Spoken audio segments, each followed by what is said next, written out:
মা হওয়া আমাদের মেয়েদের জন্য একটি আশীর্বাদ, কিন্তু এই মা হতে গিয়ে আমরা বিভিন্ন সমস্যার সম্মুখীন হই। আজ আমি তার মধ্যে একটি বিষয় নিয়ে কথা বলবো, যেটা আমার সাথে হয়েছে। আসসালামু আলাইকুম, কেমন আছেন আপনারা সবাই? আমার প্রেগনেন্সির প্রথম দিক থেকেই আমি খুব সিক ছিলাম।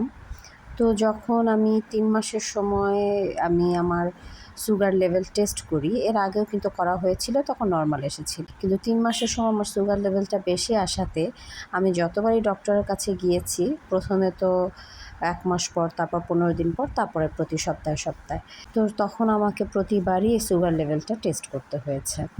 তারপর ৩৩ সপ্তাহের সময় আমাকে ডক্টর হিমোগ্লোবিনটা টেস্ট করতে বলে, হিমোগ্লোবিনের পার্সেন্টেজটা।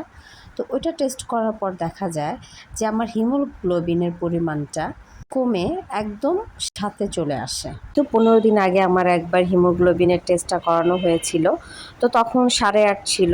তো তখন ডক্টর ব্লাড দেওয়ার কথা বলেনি, কিন্তু পরে যখন এটা ৭-এ চলে আসে তখন ডক্টর বলছে যে না, এবার ব্লাড দিতেই হবে। তো ব্লাড দেওয়ার কথা শুনে শাহিদের মুখ একদম চুপসে গিয়েছিল। আসলে আমার মনে হয় ও ভয় পাচ্ছিল।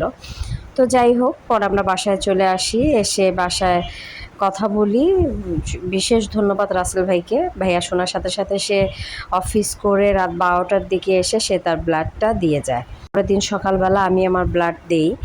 আমি আমার বাসার কাছে যেহেতু ইসলামিক হসপিটাল, তো আমি ইসলামিক হসপিটালেই ব্লাডটা দিই। ওদের সার্ভিস আলহামদুলিল্লাহ খুবই ভালো ছিল।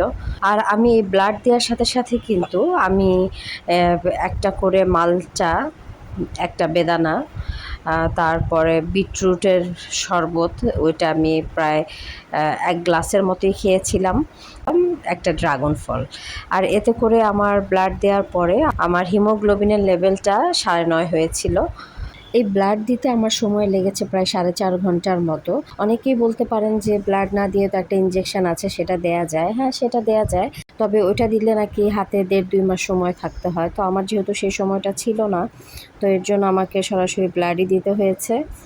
প্রেগনেন্সিতে হিমোগ্লোবিন নিয়ে আমার এই ছোট্ট অভিজ্ঞতাটা আমি আপনাদের সাথে শেয়ার করলাম। জানি না আপনাদের উপকারে আসবে কিনা। সবাই ভালো থাকুন। আল্লাহ হাফেজ।